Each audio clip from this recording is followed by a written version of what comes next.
Indus economy यानी सिंधु अर्थव्यवस्था कि इकोनॉमी के संदर्भ में अगर देखें तो यहाँ पे क्या स्थिति है, ठीक है। और जब हम इकोनॉमी की बात करते हैं तो इसमें हम लोग 5 सब टॉपिक है, इसके 5 सब टॉपिक्स हैं जिसके तहत हम लोग इकोनॉमी देखते हैं, ठीक है। इनमें से एक अलग से ट्रेड एंड कॉमर्स पे भी आता है, और दूसरा अगर कंप्लीट इकोनॉमी आपसे पूछ लिया तो फिर आप क्या क्या इसमें लिखेंगे ये भी जानना आपके लिए ज़रूरी है थोड़ा सा। इंडस इकोनॉमी की जब हम बात करते हैं तो सबसे पहला अपना इसमें टॉपिक बनेगा एग्रीकल्चर। और एग्रीकल्चर का कंडीशन कैसा है यहाँ पे, कृषि बेहतर है कि खराब है? बेहतर है। Agriculture and surplus, agriculture and surplus यानी कृषि और अधिशेष, क्योंकि अधिशेष की स्थिति है यहाँ पे, ठीक है। यानी कुल मिला जुला कर देखा जाए तो एग्रीकल्चर की कंडीशन बेहतर होगा। और ये इसलिए बताना हमें ज़रूरी पड़ रहा है कि जब तक एग्रीकल्चर में सरप्लस नहीं होगा तब तक नॉन एग्रीकल्चरल एक्टिविटीज़ कैसे होगा, आ रही बात समझ में। और नॉन एग्रीकल्चरल एक्टिविटीज़ वही तो ट्रेड है, बस समझ रहे ना। यानी कृषि से को छोड़कर बाकी जितनी भी गतिविधियां होती हैं वो सब हम लोग नॉन एग्रीकल्चरल एक्टिविटीज़ में रखते हैं, ठीक है। यद्यपि भले ही ये व्यापारिक सभ्यता है, ट्रेड वाला सिविलाइजेशन है, लेकिन उसके बावजूद भी एक बात याद रखिएगा कि अभी भी बैकबोन ऑफ इंडस इकोनॉमी अगर पूछा जाए तो एग्रीकल्चर ही है, ठीक है। क्योंकि जो कुछ भी डेवलप हुआ आगे बढ़ा वो सब किसके कारण बढ़ा, एग्रीकल्चर के कारण बढ़ा। आ रही है बात समझ में। तो इसलिए एग्रीकल्चर एंड सरप्लस देखेंगे, उसके बाद में देखेंगे animal husbandry,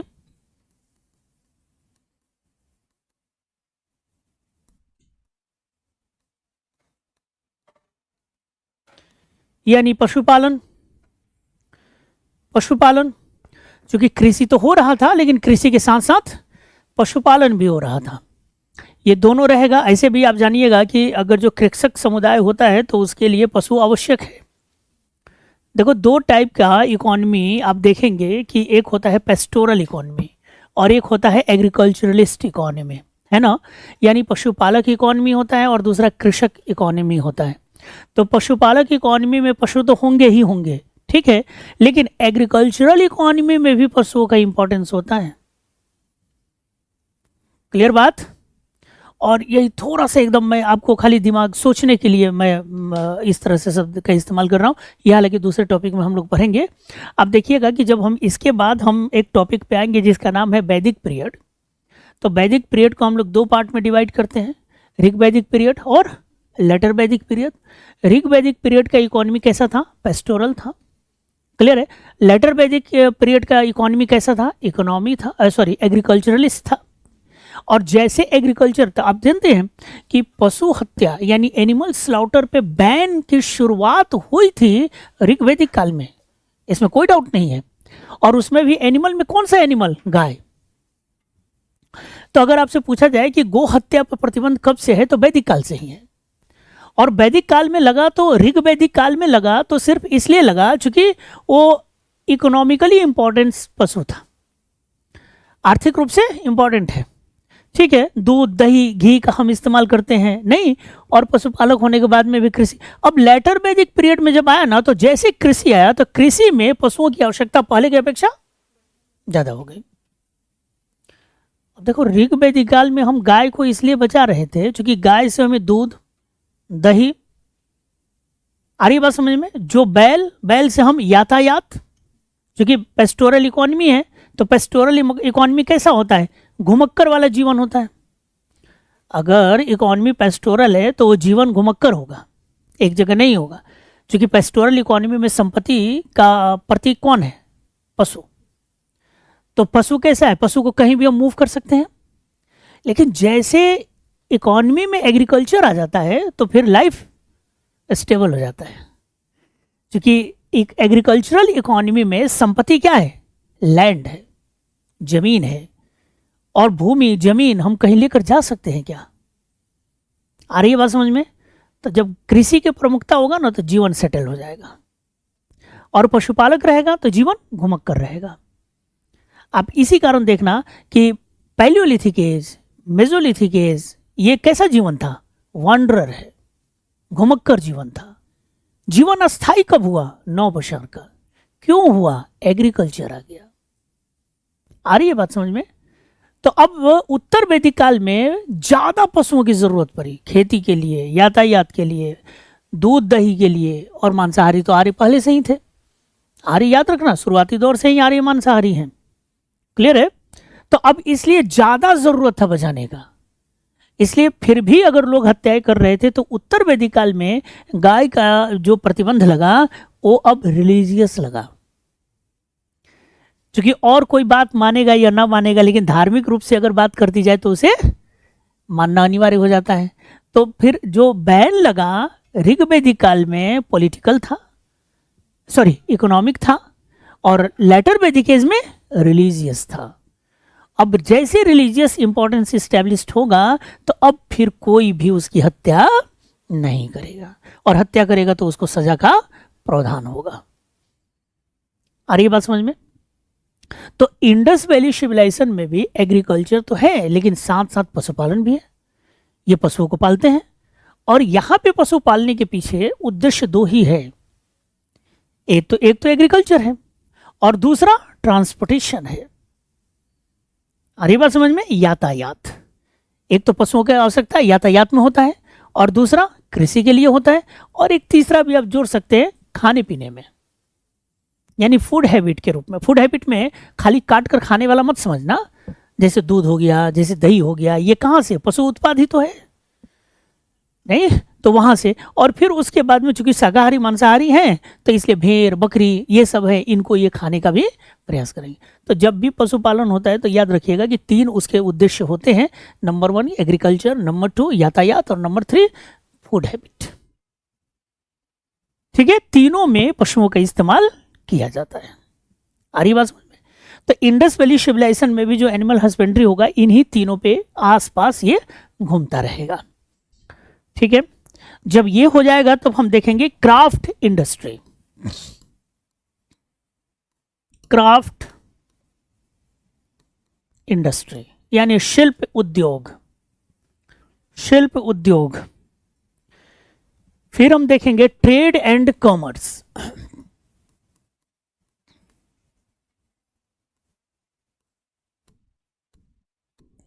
trade and commerce यानी व्यापार और वाणिज्य। और फिर वेट्स एंड मेजर्स, बाट माप। वेट्स एंड मेजर्स यानी बाट माप।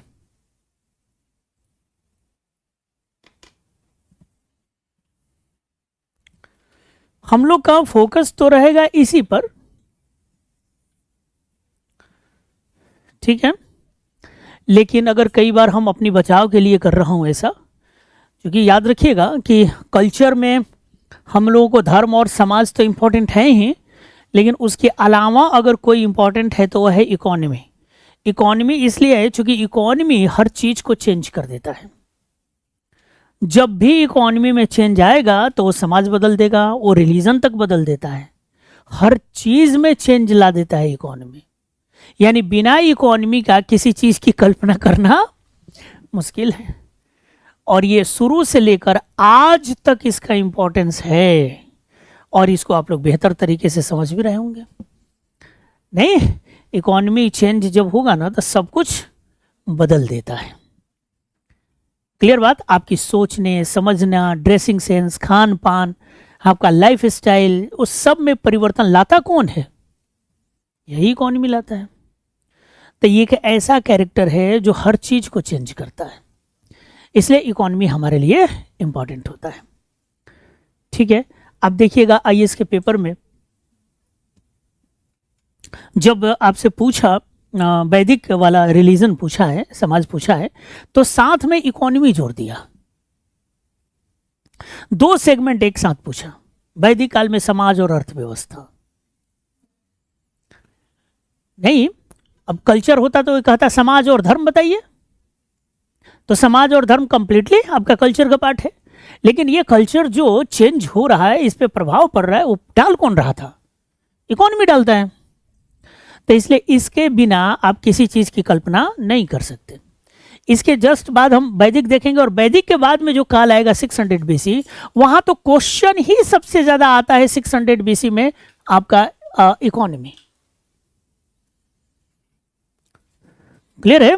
क्योंकि 600 बीसी का इकोनॉमी इतना माने जबरदस्त चेंज है, इतना चेंज है कि उसने पूरा एकदम हलचल मचा दिया। 600 बीसी वाला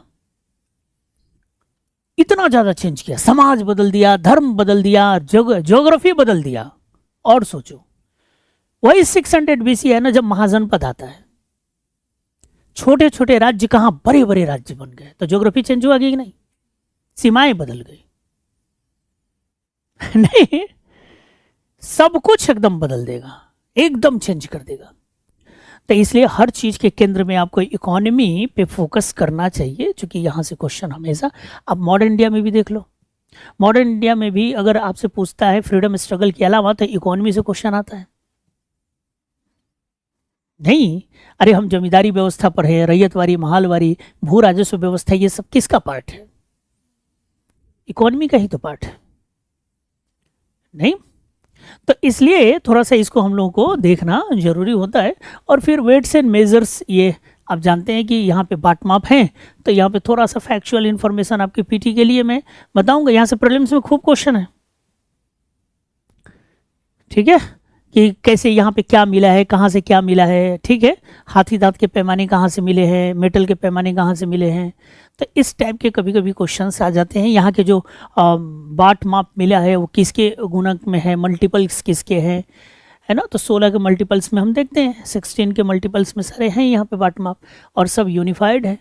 तो ये थोड़ी सा विशेषताओं को लेते हुए हम लोगों को चलना है, ठीक है। अब देखो, अगर खाली मेंस का बैच होता ना, तो खाली ट्रेड एंड कॉमर्स बताकर निकल जाते हैं, ठीक है। लेकिन चूंकि ये बैच आपका पीटी कम मेंस दोनों है, फाउंडेशन में, तो पीटी कम मेंस है और उसमें भी एडवांस है, तो हमें इन सब चीज़ों पे भी बात आपसे करनी पड़ेगी, ठीक है। तो इसमें सबसे पहले आप हेडिंग डालिएगा agriculture and surplus, agriculture and surplus.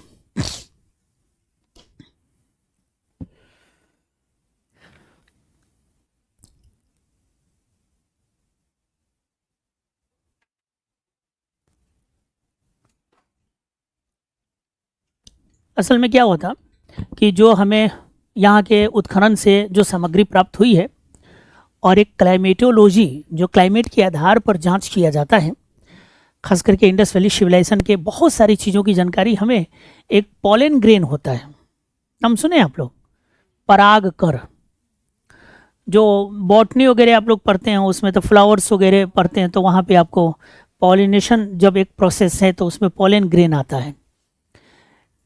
आई बात समझ, जानते हैं आप लोग? तो पॉलन ग्रेन है, तो उसके एनालिसिस के आधार पर देखा गया तो पता चला कि जो इंडस रीजन है वहां पे व्यापक पैमाने पर बारिश हो रहा था उस समय, जब ये सभ्यता फल फूल रही थी। तो उस समय ये इलाका एक तो डेंस है, डेंस किससे? जंगलों से। और एक बात और समझना कि जब घने जंगल होंगे तो बारिश कम या ज्यादा? ज्यादा।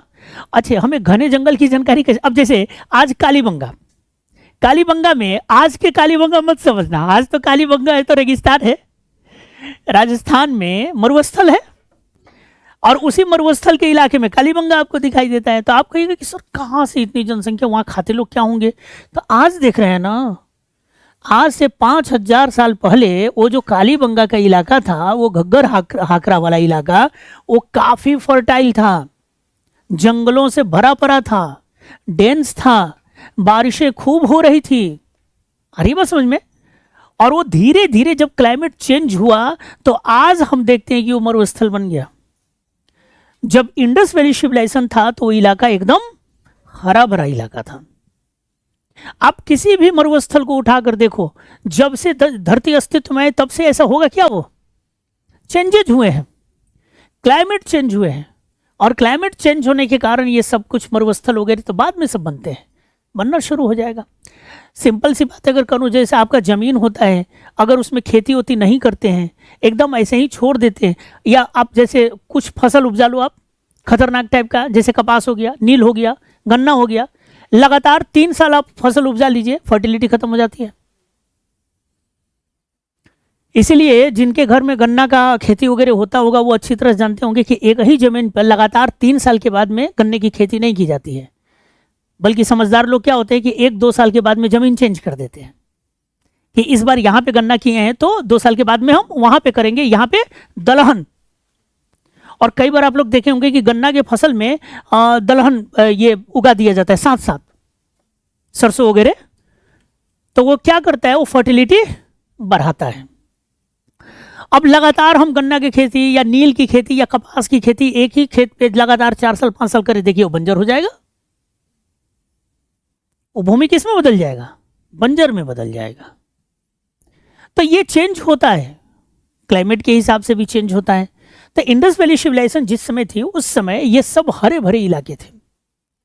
दूसरी बात, कैसे और जानकारी मिला, देखो ये सब सोचो, एक तो प्रागर एनालिसिस, एक और बात, इंडस वैली सिविलाइजेशन में हमें बड़े बड़े जानवर मिले। जानवर मतलब उसका चिन्ह है जो मोहरों पे हमने बताया, बाघ मिला है, गैंडा मिला है, देख रहे हैं, राहिनो है, देख रहे हैं, हिरन है, लोमड़ी है। ये जितने यहाँ पे जो जानवर मिले हैं वो सब अगर देखा जाए तो बड़े जानवर, बेसिकली हाथी है, बड़े जानवर कहाँ रहते हैं, फॉरेस्ट में। तो इंडस वैली सिविलाइजेशन में इस जानवरों का अगर चिन्ह ज्यादा मिला है तो इसका मतलब कि इंडस वैली सिविलाइजेशन में जंगल तो थे।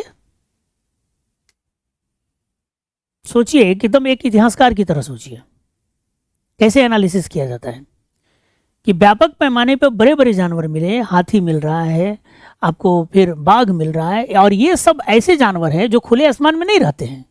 ये सब कहाँ रहते हैं, जंगलों में। और कौन सा जंगल, डेंस। तो इन जानवरों का इमेज मिलना ही बता रहा था कि इंडस वैली सिविलाइजेशन में जंगल की कमी नहीं थी। और जब बड़े पैमाने पे जंगल है, डेंस जंगल है, तो पानी की कमी नहीं होगी, यानी बारिश अच्छी मात्रा में थी, बहुत अच्छी खासी मात्रा में बारिश हो रही है। और जब अच्छी खासी मात्रा में होगा तो फसल उपजाना आसान होगा, पानी की कोई किल्लत नहीं होगी। तो इस वजह से हम देखते हैं कि एग्रीकल्चरल कंडीशन यहाँ पे काफी बेहतर था। आज हम लोग, एक समय था जब हम लोग स्टूडेंट हुआ करते थे आप लोगों की तरह, और जब हम उस समय पढ़ते थे तो उस समय जो किताबें आती थी तो लिखा जाता था, उसमें लिखा रहता था कि सिंधु निवासी 9 प्रकार के फसल उपजाते थे, 9 टाइप्स ऑफ क्रॉप्स। लेकिन आज के डेट में अगर देखा जाए, इतना एक्सकेवेशन हो चुका है कि अब बताया जाता है कि मोर देन 33 टाइप्स, 33 से भी ज्यादा प्रकार के फसलों की जानकारी हमें मिल चुकी है। और जितना अभी हम तिलहन दलहन ये सब समझते हैं ना आप लोग, पल्सेस, ये सब की जानकारी मिली है। खरीफ फसल, राबी फसल, ये सब के सब रबी फसल, सब की जानकारी है। और तो और वाटरमेलन की जानकारी है, तरबूजा, खरबूजा, ये जितना आप जानते हैं जो आज हम लोग खाते हैं, सब इंडस वैली सिविलाइजेशन में इसकी जानकारी मिल चुकी है। जौ, मिलेट, रागी वगैरह सब कुछ मिला है। तो आज के डेट में अब आपसे कभी नहीं पूछता कितने प्रकार के फसल, क्योंकि अनलिमिटेड है। 33 से भी ज्यादा प्रकार के फसल मिल चुके हैं, और नए नए उत्खनन हो रहा है तो नई नई जानकारियां हमें मिलती आ रही हैं। क्लियर है। लेकिन इन सब के बावजूद अगर हम देखें तो अभी भी यहाँ पे फसलों में अगर पूछा जाए कि मुख्य फसल क्या है, तो राबी फसल इनके प्रमुख थे, रबी फसल प्रमुख थे। और कमर्शियल अगर क्रॉप पूछा जाए कभी, तो आपका जवाब होगा कपास, कॉटन। और कॉटन उपजाने वाली इंटरेस्टिंग बात मैं आपको बताऊं कि इस समय समकालीन जो 4 सिविलाइजेशन था ना, याद है कुछ, जो कंटेम्प्रेरी सिविलाइजेशन थे वो कौन कौन थे? एक तो इंडस थे, एक मेसोपोटामिया है, एक इजिप्टियन है, और एक चाइनीज है। 4 है। इन चारों में सबसे पहले कपास की खेती करने वाले हम ही लोग थे। यानी अब एक मैं बताऊं कि कपास मेसोपोटामिया यहां से गया, चीन यहां से गया, मिस्र यहां से गया, उन तीनों सभ्यताओं में कपास यहां से गया है, यानी हम लोग उसके मूल हैं। कपास अपनी फसल है। लेकिन ये विडंबना देखिए कि आज हम कपास उत्पादन में पिछड़ चुके हैं। एक नंबर स्थान कौन ले गया है? चीन के पास है। कपास उत्पादन में चीन का पहला स्थान है, सेकंड नंबर पर हमारा है।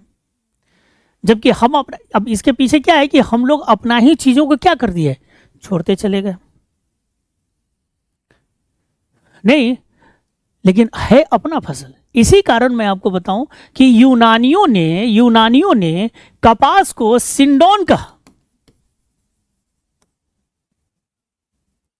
और इसका जो फसल हमें उत्पादन मिल रहा है वो मोहनजोदारो से। कहां से मिला है? मोहनजोदड़ो से। और मोहनजोदड़ो किस नदी के किनारे है? सिंध। तो इसी कारण इतना फेमस फसल था कि यूनान के लोग कपास को कपास ना बोलकर बोला कि सिंध के किनारे हो रहा है सिंडोन, इसका नाम दे दिया सिंडोन। तो आपसे कभी पूछ लेता है कि सिंडोन किस फसल को कहा जाता है, तो कहिएगा कपास को। और कौन लोग कह रहे थे? यूनान के लोग। यूनान के लोग बहुत सारी चीजों को, जैसे अपने यहाँ एक काली मिर्च जानते हो ना, गोल मिर्च जिसे कहते हैं, या काली मिर्च मसाला में प्रयोग होता है और औषधि भी है। ठंड के मौसम में गले में खराश वगैरह हो जाता है तो तुलसी जी का पत्ता और वो गोल मिर्च काढ़ा बनाकर, नहीं, या तुम लोगों के थोड़ा जुकाम उकाम हो जाता है तो चाय में भी इसको डालकर बनाया जाता है ना। ये औषधि यूनानियों को इतना पसंद था कि यूनानियों ने इसे कहा यवन प्रिय। अरे बस समझ में। अब यूनान के लोगों को यवन भी कहा जाता है। इसी कारण कई बार यूनानी आक्रमण को किताबों में ना लिखकर लिख देता है यवन इन्वेजन, यवन आक्रमण। तो कंफ्यूज मत होइएगा, यवन मतलब यूनानी, ग्रीक इन्वेडर को यवन कहा जाता है। और वो लोग इसको बड़ा पसंद करते थे, तो उन लोगों ने इसका नाम रख दिया यवन प्रिय, है ना। इतना ज्यादा पसंद था।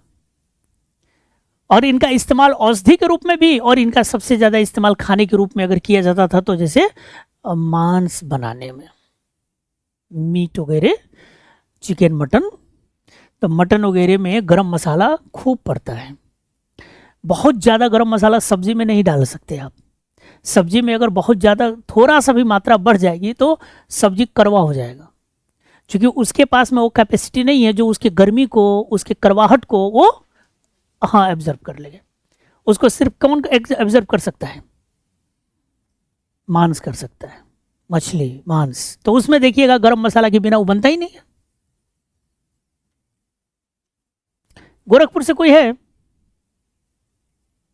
नहीं। तो गोरखपुर से नहीं हो तो एक वहाँ पे एक देवी स्थान है, तुर्कही देवी। सुने होगी ना तुम लोग? कोई नहीं सुना है? वहाँ पे प्रसाद मटन है। गोरखपुर जिला में ही पड़ता है, तुर्कही देवी का मंदिर है वहाँ, और वहाँ पे प्रसाद मटन है। और कैसे शुरू हुआ मटन? इस धार्मिक व्यक्ति ने शुरू, व्यापारियों ने किया, अंग्रेजी हुकूमत में, ब्रिटिश काल से, और वह आज भी प्रचलन में है। अंग्रेज मसालों के लिए आते थे, आपको पता ही है, यहाँ से खूब ले जाते थे। गोरखपुर का इलाका वो है जहाँ से नेपाल नज़दीक है, तो नेपाल वगैरह भेजने के लिए या फिर मसालों का वो एक ऐसा इलाका था जहाँ पे मसाले कलेक्ट किए जाते थे। व्यापारी सब अपने अपने गरम मसाले लेकर वहाँ आते थे, और वहाँ पे भाव लगता था, मतलब रेट, बोली लगती थी किस मसालों को कितना। तो कैसे पता चलेगा किसका मसाला बेहतरीन है? तो मसालों को टेस्ट करने के लिए मटन बनाया जाता था। और जब मटन बनता था और जो खुशबू, जिसका जितना बेहतरीन खुशबू, उसके मसालों की कीमत ज़्यादा होती थी। ये व्यापारी इतने दुष्ट होते हैं, अपने फायदे के लिए कुछ भी कर देंगे। उन्हीं में से एक व्यापारी ने किया, हिस्ट्री मुझे पता चला, मैं गया भी हूँ वहाँ पढ़ाने, गया नहीं वहाँ, मैं जाने के लिए सोच रहा था लेकिन जा नहीं पाया। लेकिन मैंने उसका हिस्ट्री खंगाला तो मुझे पता चला कि कैसे शुरू हुआ। एक व्यापारी जो अपना मसाला बेचने के लिए वहाँ पे एक मूर्ति मतलब था पहले से, इसने क्या किया ना, होता है जैसे उसका मानना ये था कि हम ईश्वर को क्या हमें चढ़ाना चाहिए जो हमें सबसे प्रिय हो। आ रही बात समझ में? तो उसका बनने के लिए, बिकने के लिए उसने क्या किया कि उन मसालों से जो मांस बना और उसकी कीमत बहुत लगी, तो उसने खाने से पहले उस मांस के कुछ हिस्से को मां के कदमों में चढ़ा दिया और उसका सारा मसाला बिक गया। अब देखो, अब यही साइकोलॉजिकली होता है ये कि हमने ये किया तो हमें प्रॉफिट ज्यादा हुआ, उसके बाद में वो परंपरा बन गई। और वो आज भी वहां पे, आज आप जाइएगा तो कहीं देवी तो पूरा एकदम शॉप जितने भी मिलेंगे वहां के आसपास सब मटन की दुकान है। और वहाँ मेल फीमेल जो कुक होते हैं वो भी अवेलेबल होते हैं, बर्तन वर्तन सब लेकर। तो आजकल वहाँ पे पिकनिक वगैरह ज़्यादा मनाया जाता है, जैसे 1 जनवरी के अवसर पे या कोई फेस्टिवल में या कहीं नहीं होता है, फ्रेंड लोग आपस में राय किए कि चलो कहीं दूर पार्टी मनाते हैं, तो 4-5 मिलकर वहीं चले गए, वहीं मांस खरीदते हैं और वहीं सब कुछ रहता है, प्लेट उलेट बर्तन वर्तन सब रहता है, भाड़े पे मिलता है। आप चाहे तो खुद बना सकते हैं और नहीं तो वो बनाने वाले को आप पैसा देंगे तो वो बना कर सब दे देगा। और फिर वहाँ पे भोग भी चढ़ा देते हैं और फिर इंजॉय करते हैं और इंजॉय करके फिर वापस आ जाते हैं। तो वो एक तरह से पार्टी वाला एक स्पॉट बन गया है। नहीं, ऐसा ही कल्चर डेवलप होता है ना, ऐसा ही सब कुछ होता है। ठीक है, जैसे जरूरत होती है उसी तरह से सब निर्माण। मैंने क्या बताया आप लोगों को कि हम 2 पैर वाले जानवर है ना, इस संसार के सबसे खतरनाक जानवर हैं। हम लोग कुछ भी कर सकते हैं।